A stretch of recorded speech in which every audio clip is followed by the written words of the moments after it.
Fala galera, aqui é o Marcelo e sejam bem-vindos de volta à Batcaverna. E muita gente sabe, né, que a DC ela tá construindo e expandindo o seu universo lá desde os anos 30. Sempre adicionando mais histórias, mais personagens, o que significa de tempo em tempo, a DC acaba pensando aí sempre num reboot pra tentar simplificar as coisas e estabelecer uma nova ordem. E foi exatamente o que aconteceu na aclamada saga Crise nas Infinitas Terras, criando a linha do tempo pós-crise, que chegou a durar aí dos anos 80 até o começo da década de 2010. E aí no vídeo de hoje nós vamos trazer então a saga completinha aí do Flashpoint, que foi o que iniciou então aquele universo dos Novos 52. E bem, bora partir então para esse resumão de saga, né, então do Flashpoint, que começou a ser publicado então em 2011 e que percorreu vários títulos então da editora, mas o que a gente vai focar aqui bastante é a saga principal então. E no finalzinho a gente comenta alguns dos tie-ins e spin-offs dessa saga. Mas bem, bora começar então esse resumo. Parte 1, Um Estranho Universo. A história começa com uma pequena recapitulação da história do Barry Allen. Vemos desde a sua infância com memórias de sua mãe até a investigação de sua morte, o que, como sabemos, levou ao incidente que deu vida ao Velocista Escarlate. Barry se casou, criou uma família, fez amigos, uma verdadeira vida de super-herói. É então que cortamos para o próprio Barry, que estava ali tirando uma soneca no seu trabalho. Mas as coisas parecem estranhas, já que seus colegas de trabalho citam um caso investigativo que o Barry não reconhece, chegando a citar um certo cidadão frio. O que o herói logo reconhece como sendo o Capitão Frio, né? Mas a galera que tá em volta dele ali diz que não conhece ele por esse nome, não. E muito menos outros vilões lá da galeria de vilões que o Flash conhece, né? Então, aparentemente, todos os vilões do Flash aqui não são conhecidos. Mas é só eles citarem um tiroteio que tá rolando na cidade que o Barry logo se apronta, começando a correr para fora dali, prestes a entrar em ação, como o Flash. Mas é aí que ele percebe algo. O seu anel sumiu.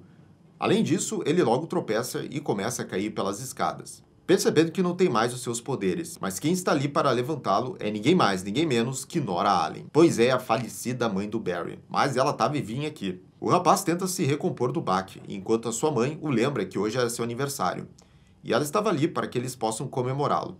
Barry está confuso, mas tenta aproveitar o momento para abraçar a sua mãe. Então, a perguntando onde está o seu pai, que a Nora responde dizendo que ele havia morrido anos atrás por conta de um ataque cardíaco. Agora, entendendo menos ainda, ele decide abrir o jogo, assim finalmente confessando a sua mãe que ele é o Flash. Mas a mulher não sabe do que ele está falando. Ela não sabe quem é o Flash, nunca ouviu falar de Superman e nem de Liga da Justiça nenhuma. Mas tem um nome que ela reconhece muito bem. Um nome que é muito falado e muito temido. E claro que a gente não está falando do Homem-Borracha, e sim do Batman. A história então corta para Gotham, onde vemos o próprio Homem-Morcego, mas que parece uma versão um pouco diferente. Ele persegue a criminosa Yo-Yo, uma capanga do Coringa, no topo de um dos prédios com um letreiro de Cassinos Wayne, que já nos mostra que é um mundo bem diferente. A criminosa se recusa a falar onde estão as vítimas sequestradas do Coringa, que resulta no Batman mostrando que ele não está ali para brincadeira, assim a deixando cair do prédio rumo à morte certa. Mas quando ela está prestes a acertar o chão, é o Cyborg que aparece para salvá-la. O herói então vai atrás do Batman, dizendo que sabia onde ele estaria. E esse Batman, ele sempre leva as suas vítimas, né, que acabam sendo isso, para aquela parte então do prédio. E ele sempre as deixa cair lá para baixo, que vai dar num beco. E olha só qual beco? O beco do crime. Mas não é para julgar o vigilante que o Cyborg tá ali. O que ele quer é uma espécie de reunião, assim chamando várias faces familiares para fãs da DC. E algumas nem tanto, para começarem um debate através de hologramas. Nós voltamos para Central City. Barry entra na redação do jornal da cidade procurando pela sua esposa Iris, que ele encontra, mas que agora parece estar acompanhada aí de outro homem. E essa era a confirmação final que o Barry precisava. Ele está em algum tipo de universo alternativo. Assim, ele se despede de sua mãe e vai em direção ao encontro de um certo alguém. Nós então voltamos para Gotham, onde a reunião prossegue. O Cyborg está ali para organizar uma espécie de equipe e viajar para a Europa, onde uma guerra como nunca antes vista toma lugar. Atlantis versus Themyscira. Aquaman versus Mulher Maravilha. Nem todos ali presentes são boas pessoas, mas todos têm motivos para não gostar da situação, seja esse motivo nobre ou não. O que significa que muita gente presente ali não gosta da companhia um do outro. Mas tomando a liderança, o Cyborg diz ali que ninguém precisa ser amigo, e que o passado é o passado, e sim que tudo que importa é o amanhã. Olha só que discurso. Assim, os ali presentes começam uma votação para saber quem está a favor e quem não está. Mas após o empate, a família Marvel decide resolver por unanimidade ao se transformar no Capitão Trovão, que parece ser uma versão mais poucas ideias do Shazam. E aqui não é só o Billy, mas sim todas as crianças que se transformam no Shazam. Por fim, todos parecem decididos a prosseguir com a missão, com exceção de uma pessoa, o Batman. Ele diz que aquilo é um tempo perdido, simplesmente uma missão suicida. Não se trata dos inimigos em comum. Afinal, ele sabe que Aquaman e Diana não são invencíveis, mas sim sobre aquela tal aliança. Formada por um bando de malucos, ele sabe que uma hora ou outra aquela bomba vai explodir. E aí, oficialmente, o Batman ali tá fora da equipe. Mas acontece que muitos só estavam ali presentes porque eles achavam ali que o Homem-Morcego ia participar, né? E como ele agora tá fora, todo mundo pula fora também. Nós vamos então pro Barry, onde ele vai dirigindo em direção a Gotham, até que ele finalmente chega em seu destino, a mansão Wayne. A mansão parece abandonada, mas conhecendo o lugar, ele sabe ir até a caverna, que diferente da parte de cima, não parece estar abandonada. É então que ele é pego de surpresa pelo próprio Batman, que o botando contra a parede pergunta quem ele é. O Barry logo diz que está tudo bem, e que ele sabe quem ele é, até o chamando de Bruce. Mas é então que o Homem-Morcego revela: Bruce Wayne está morto. Bruce morreu no beco quando tinha 8 anos, e quem veste o manto agora, neste mundo, é Thomas Wayne. O que nesse ponto todo mundo já sabe agora. Essa versão aqui do Batman do Flashpoint, ela ficou muito popular na época e até hoje, né? Ao ponto de que muitos fãs reconhecem só por esse visual aí desse Batman, com aquele logo vermelho, também os olhos também. Mas imagina realmente a surpresa pra quem tava lendo na época e não tinha spoilers, de descobrir, né, quem era esse Batman aí de verdade, sendo Thomas Wayne o pai lá do Batman. Aí a gente fica com essa realidade onde foi o Batman que morreu, né, naquele assalto que deu errado. É um dos conceitos que realmente mais chamou a atenção aí nessa saga. Fora o grande mistério de o que tinha ocasionado tudo aquilo. Aí tem esse Batman aí. Vemos então um misterioso navio em alto mar, que ao se aproximar, revela pertencer ao Exterminador, que nesse universo se tornou um tipo de pirata. Usando o meta-humano sonar como, bem, um sonar, a tripulação tenta entender a sua localização, mas algo parece estranho. A situação fica ainda mais esquisita quando um navio destruído aparece ali, restos de uma carnificina. É aí que o Slade entende. Eles não estão em alto mar, eles estão em Paris, ou o que sobrou dela após o ataque do Aquaman. É então que o navio é atacado e quem aparece é o próprio Rei dos Mares, que leva consigo um simples lema: nada de sobreviventes. E com essa apresentação badass, a gente lembra então do que o Cyborg estava falando. A Europa toda então era um grande campo de batalha entre os Atlanteanos e as Amazonas. E da parte dos dois exércitos aqui nós tivemos duas aproximações nada amigáveis. Que enquanto as Amazonas então dominavam seus territórios na base realmente da violência, né, no exército delas, o Aquaman simplesmente antes de chegar, ele ia lá e afundava tudo mesmo. Com isso, voltamos de onde paramos na Batcaverna. Esse Batman violento tenta interrogar o Barry à base do bate enquanto pergunta o que o rapaz aguenta, enquanto tenta se explicar. Mas em meio a esse conflito que o Barry se vê atingido por várias memórias ao mesmo tempo. Memórias daquele mundo, dessa vida que ele não se lembrava de viver. O que nos dá então agora uma confirmação. Esse mundo onde o Barry tá então não é uma terra paralela. É sim então a terra principal da DC, que evidentemente agora sofreu alguma alteração. Ou seja, a gente está vendo só um detalhe do que aconteceu nessa terra, a gente meio que entrou de penetra, mas tem toda uma história que já se desenrolou aqui. De repente o anel do Flash, que havia sumido, simplesmente aparece caído no chão. Mas não é o seu uniforme que estava ali, e sim o do Flash reverso, o que mostra a sua assinatura naquela obra de arte bizarra. O Eobard estava provocando o Barry, o que é típico dele. O ex-velocista logo entende que aquilo só podia ser obra do seu Nêmesis, e explica para o Batman que o Flash reverso ir mudar o passado não seria algo inédito. Voltando à ideia de que esse mundo não está certo, o Thomas questiona o Barry sobre o momento em que ele chegou na caverna, porque ele já veio chamando o Homem-Morcego de Bruce. E o Barry explica, né, que na realidade dele é o Bruce que é o Batman, e foi ele que sobreviveu. E pela primeira vez vemos esse Batman parecer um pouco otimista. Afinal, se o mundo havia sido alterado, ele poderia ser revertido. E se houver como trazer o Bruce de volta, o Barry poderá contar com a ajuda do Thomas. Mas para isso eles precisam de a sua velocidade de volta. Cortamos para Londres, ou melhor, as ruínas da cidade, que agora se chama Nova Temíscara. E quem está ali é Steve Trevor, cercado de guerreiras amazonas. Ele até tenta resistir, mas logo um laço dourado o pega pelo pescoço. O que obviamente só pode dizer uma coisa, né? Ela estava ali. E é a Mulher Maravilha, num visual muito menos heróico e mais imponente. Enquanto ela interroga o homem, vemos que nesse mundo eles nunca foram um casal. E nunca sequer se conheceram. Sem ter como resistir ao laço da verdade, o Steve confessa que estava ali para salvar a Lois Lane, que é uma jornalista importantíssima para a missão do Cyborg, já que é ela quem passa as informações para o herói. Assim, a Diana o solta e ordena às suas guerreiras que encontrem a tal Lois. Já de volta aos nossos heróis, vemos qual era o plano do Barry para reverter seus poderes. No meio de uma tempestade de chuva, o cientista recria as condições exatas que originaram seus poderes da primeira vez. Mas agora ele vai usar uma espécie de cadeira elétrica e uma antena para atrair o raio. O que dá certo, um raio vem com tudo e acerta o Barry. Mas logo vemos que não saiu como esperado. O rapaz aqui ficou completamente frito. Parte 2, uma forma de reverter. Mas enquanto então Thomas e o Barry eles falham em trazer o poder do velocista de volta, a guerra continua. E quem está realmente muito preocupado com isso é o Cyborg. Em sua base, o Victor Stone conversa com o presidente Obama sobre seus planos de juntar uma equipe de super-humanos, que é algo que já vimos como se desenrolou. Com o Batman fora, todo o resto recusou, o que deixou o presidente bem pessimista com a ideia, assim a engavetando de vez. Com os meta-humanos fora da jogada, um esquadrão de soldados seria enviado à Europa, mas o Cyborg sabe que será uma missão suicida. Além disso, eles comentam sobre o sumiço de Steve Trevor e como sua comunicação teria sido interceptada, o que só poderia significar que havia um espião entre a resistência. E conforme o Cyborg está indo embora, nós podemos ver que tem alguém entrando ali de fininho. É a Mulher Elemental, que, pelo que dá a entender, essa é a traidora. Mas as suas intenções são bem misteriosas. Já na Batcaverna, vemos que o Barry sobreviveu, mas não está nada bem. Ele usa suas últimas forças para tentar se levantar, dizendo que eles precisam tentar novamente, o que o Thomas imediatamente veta. Contudo, novas memórias aparecem na mente do Barry, o que dá mais urgência ainda, pois caso eles não façam nada, logo Barry esqueceria toda a vida que ele viveu na sua terra, o que resultaria no próprio Bruce Wayne sendo esquecido para sempre.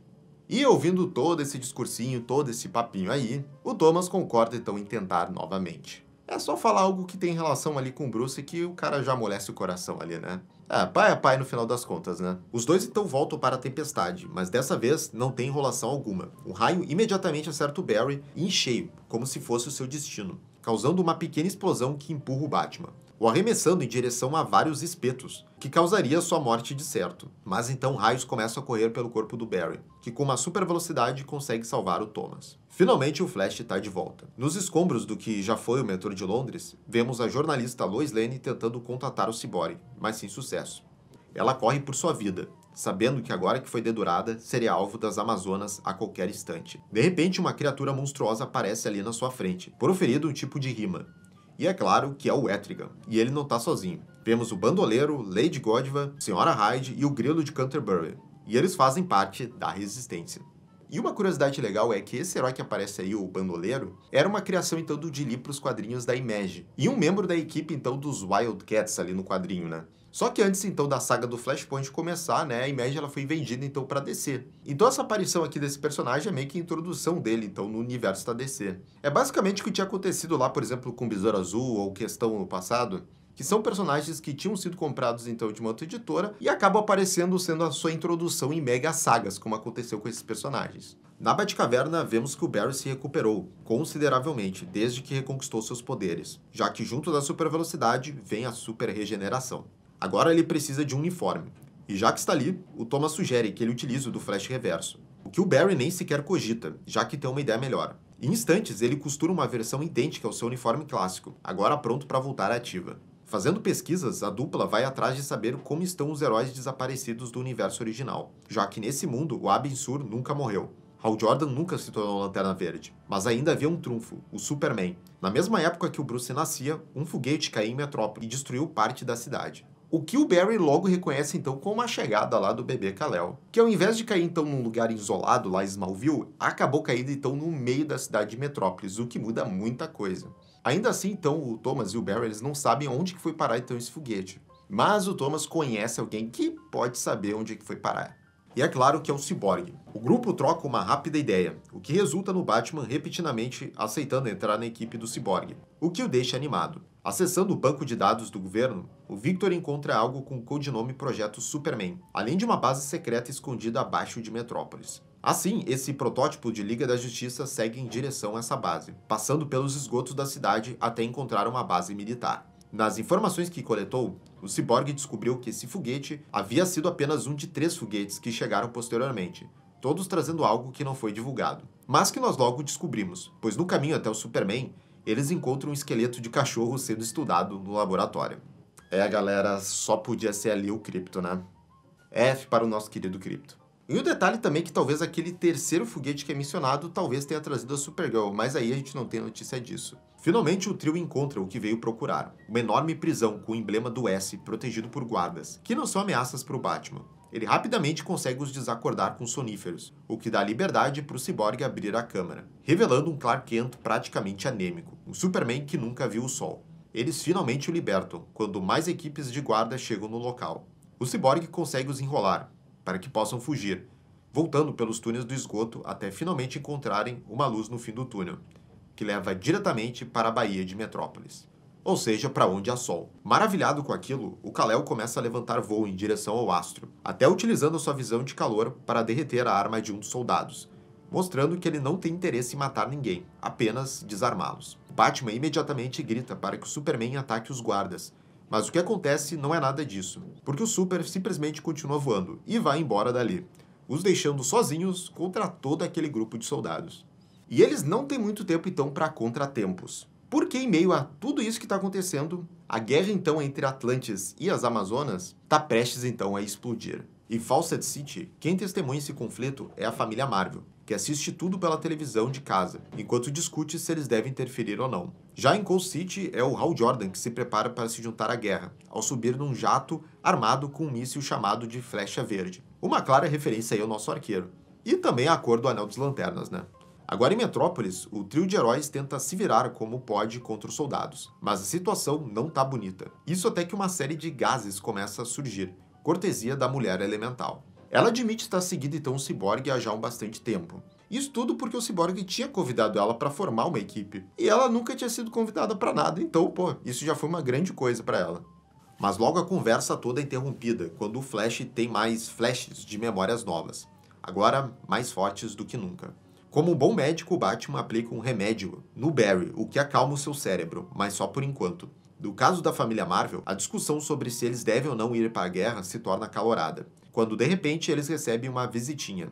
O agora quarteto de heróis. Billy tenta usar seus poderes para acalmar o cérebro do Barry, mas quando o acessa, consegue ver várias memórias de si próprio como Shazam no universo principal. E são memórias então que ele nunca teve. Por outro lado, a ideia parece que deu certo.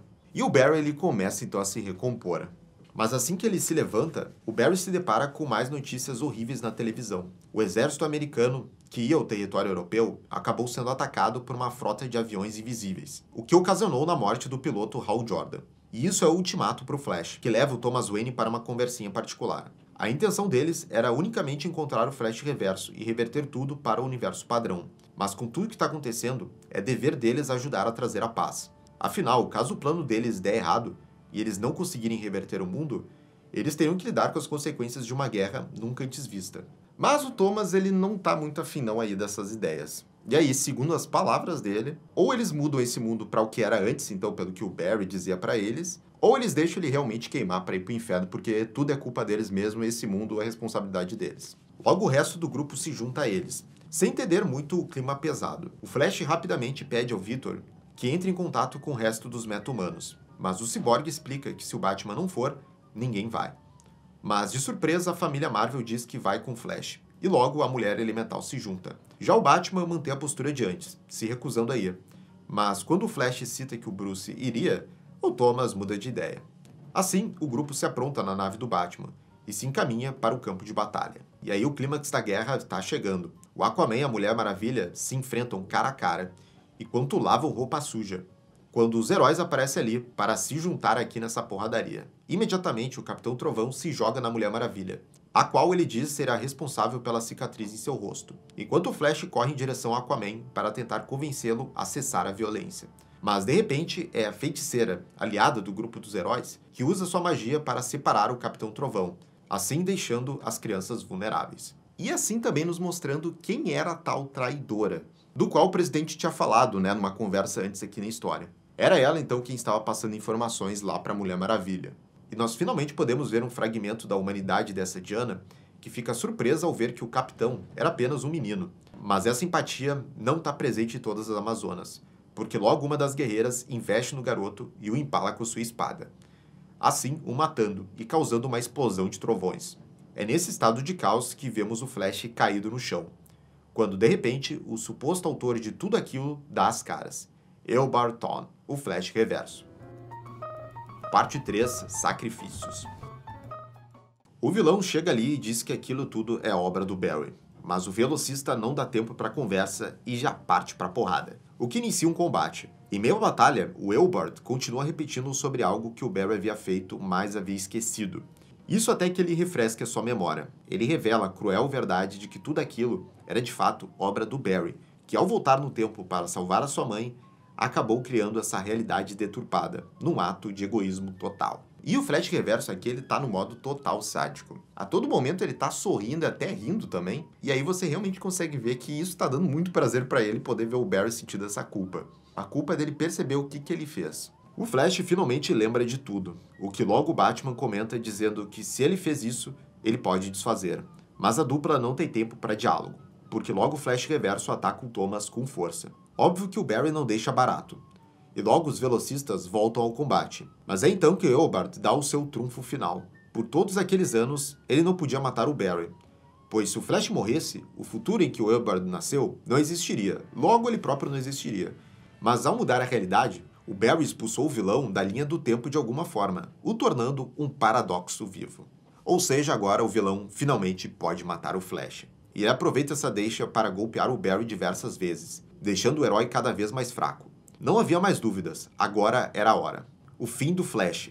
Mas é quando o Flash Reverso prepara o seu último ataque que uma lâmina atravessa o seu peito. Era o Thomas Wayne, que havia acabado de pegar o Eobard desprevenido ao atravessá-lo com uma espada amazona. Galera, como a gente já viu, o Bruce pode ter aquela regra então de não matar, mas o pai dele, pra ele não tem isso não. Com o Flash Reverso morto, o grupo finalmente se reúne para decidir o seu próximo passo, enquanto a vilã feiticeira causa uma carnificina no campo de batalha, quando de repente mais pessoas se juntam à festa. São a Resistência que, liderados pelo Bandoleiro, fazem o trabalho sujo com facilidade. Os heróis conseguem dar conta dos guerreiros Atlantes e as Amazonas, mas com a vilã feiticeira são outros 500. Até porque, como ela mesma diz, ela não está ali defendendo lado nenhum, ela simplesmente quer o caos. Isso até que algo surpreende todos ali. Ou melhor, alguém. Porque quando então todos começam a olhar para o céu, eles veem quem está chegando. E é claro que você sabe de que eu tô falando aqui, né? E não é o Rei dos Escondimentos. É o Superman, que tá ali para acabar com aquela guerra de uma vez por todas. Enquanto sussurra a palavra chega, o kryptoniano avança no Aquaman e na Mulher Maravilha, quando o sistema do Cyborg notifica algo horrível. Era tarde demais, e gigantescas ondas haviam chegado em toda a Europa, afundando tudo que estava em seu caminho. O dano era tanto que todo o continente estava prestes a ser destruído, o que ocasionaria no próprio planeta se partindo ao meio. Então o fim. Esse mundo, então essa realidade, ela tá acabando. E só havia então uma pessoa que poderia reverter isso, mudar as coisas. Porque de fato o que o Flash vai fazer aqui não é realmente impedir, mas reverter o estado dessas coisas. E a hora então agora do Flash fazer o que ele sabe fazer melhor, que é Run Barry Run. Em seus últimos momentos e prestes a falecer, o Thomas Wayne usa suas últimas forças para entregar algo ao Barry, o que parece ser uma carta, que o herói pega logo antes de partir em direção à casa de sua mãe. Chegando lá, Nora é surpreendida ao ver o filho todo machucado, e naquele uniforme, o que o herói explica. Ele havia voltado para salvá-la, e foi exatamente aquilo que desencadeou aquele mundo horrível. A mulher sabe o que tem de ser feito e conforta o Barry, dizendo que nada nunca apagaria a vida que ele teve com seu filho. Ela morreria feliz e poderia finalmente se reencontrar com seu marido. E aqui realmente é um dos momentos mais tocantes e emocionantes aqui dessa história, que bota então o Barry à prova do que é ser um herói. Ele sabe que vai ter que fazer esse sacrifício. Estar com a mãe dele era realmente tudo que ele queria e o que acabou ocasionando todos esses problemas, né? Mas ele sabe o que realmente deve ser feito. Refazer tudo que ele fez é a coisa certa a se fazer, mesmo que doa muito para ele. Assim, um herói acessa a força de aceleração para finalmente voltar no tempo, assim como da vez anterior, chegando a encontrar a sua versão passada que estava a caminho de salvar a sua mãe, ao qual ele impede. Daquele momento, todo o universo e a sua linha do tempo se estremece, e vemos uma misteriosa entidade agradecendo ao Barry pela ajuda, pois agora 3 universos haviam se tornado um. Similar ao que aconteceu na Crise nas Infinitas Terras. Um novo mundo havia se formado a partir de outros. De repente, o Barry acorda na mesma situação lá do início da HQ, mas dessa vez no escritório muito mais familiar. Cortamos então para a Batcaverna, onde o Batman Bruce Wayne termina a manutenção de seus gadgets, quando o próprio Flash aparece ali. E o que a gente pode notar é que os dois heróis ali, o Batman e o Flash, eles estão com os visuais aí diferentes já, né, que é dos Novos 52, mais moderninhos. E isso indica então que, embora sejam os personagens que a gente conhece então das histórias convencionais, algo realmente havia mudado. O Barry tinha voltado então para casa, estava com as memórias como todo mundo lembrava e tal, e também os seus amigos, mas evidentemente, como eu falei, algo estava mudado aqui nessa realidade. O Barry conta tudo pro Bruce, ou quase tudo, o que o seu amigo parece entender e compreender. Ele entende o Barry, e diz que ele próprio teria feito o mesmo, caso tivesse o seu poder. Nisso, o Flash explica que tem algo estranho, pois mesmo após reverter as mudanças, ele continua tendo memórias com a vida apagada que ele teve com sua mãe, o que o Bruce diz que talvez possa ter sido um presente da própria realidade, para que assim o Barry possa lidar melhor com as coisas. É então que o Barry diz que havia algo que ele não contou. Naquele mundo, ele havia conhecido seu pai, que tinha deixado algo para o Bruce. Assim, o herói entrega um papel para o Batman, que vemos ser uma carta escrita a punho pelo Thomas, dedicada a seu amado filho. E por fim, numa lida cena, vemos o Bruce Wayne se sentir conectado com seu pai uma última vez enquanto cai em lágrimas. E aqui acaba então a nossa história principal, né? A saga principal do Flashpoint, o ponto de ignição. E vale dizer então que essa história ela foi aquela mega saga que os caras ficam enrolando o máximo tempo que puder, né? E sai muitas daquelas histórias tie-ins e algo que realmente não importa muito para a saga principal. Dito isso, nós vamos destacar então aqui algumas dessas histórias que nós aqui da Batcaverna nós recomendamos que fazem parte então dessa saga do Flashpoint, mas não a principal. Como prequels para o evento principal, temos as HQs Imperador Aquaman e Mulher Maravilha, e As Fúrias, onde entendemos de onde surgiu o conflito entre os dois reinos e o que o levou até a guerra. É um drama bem estilo Game of Thrones, com direito a um romance entre a Diana e o Arthur e um casamento bastante sangrento. Essas duas histórias envolvendo então Atlântida e das Amazonas é o que mais realmente tem um pouco mais de substância e história fora da principal. Mas realmente o ponto principal mesmo, e que realmente chamou a atenção de muita gente, e por isso esse personagem voltou depois, anos depois, é a HQ então do Batman Thomas Wayne. E que de longe realmente foi a melhor coisa fora ali a saga principal do Flashpoint. E estamos falando da HQ Batman Cavaleiro da Vingança. Na história nós vemos essa versão ainda mais corrupta e suja de Gotham, e mergulhamos mais a fundo na psique do Thomas Wayne. Conhecemos melhor o homem por debaixo do capuz. A HQ começa dando foco para um lado mais da máfia da mitologia desse Batman, mas logo vai para um lado mais macabro e psicológico, a relação do Batman e do Coringa desse mundo, que aqui é a própria Martha Wayne, que acabou enlouquecendo após a morte do seu filho. Vemos como os dois lidaram separadamente com esse evento traumatizante da morte do Bruce, assim como o evento afetou a relação dos dois, abordando escrachadamente todo aquele elemento que os fãs adoram comentar, o amor entre o Batman e o Coringa, com direito aqui a um final genial. E bem, galera, esse foi então o resumo da saga principal então do Flashpoint. Deixa aqui nos comentários se você já assistiu a animação que adaptou esse arco e também se você já tinha lido ela completinha, né, todos esses detalhes da HQ. Deixa aqui nos comentários também quais outras sagas vocês querem ver aqui no canal. E já sabe, né, galera, clica aqui no sininho de notificação para ter todas as atualizações aqui da Batcaverna. E também não deixe de se inscrever aqui no canal. E se você quiser apoiar ainda mais a Batcaverna, tem a opção do Seja Membro, que tem vários extras bem legais. Tem o link do projeto aqui na descrição desse vídeo. Até a próxima, gente. Tchau, tchau.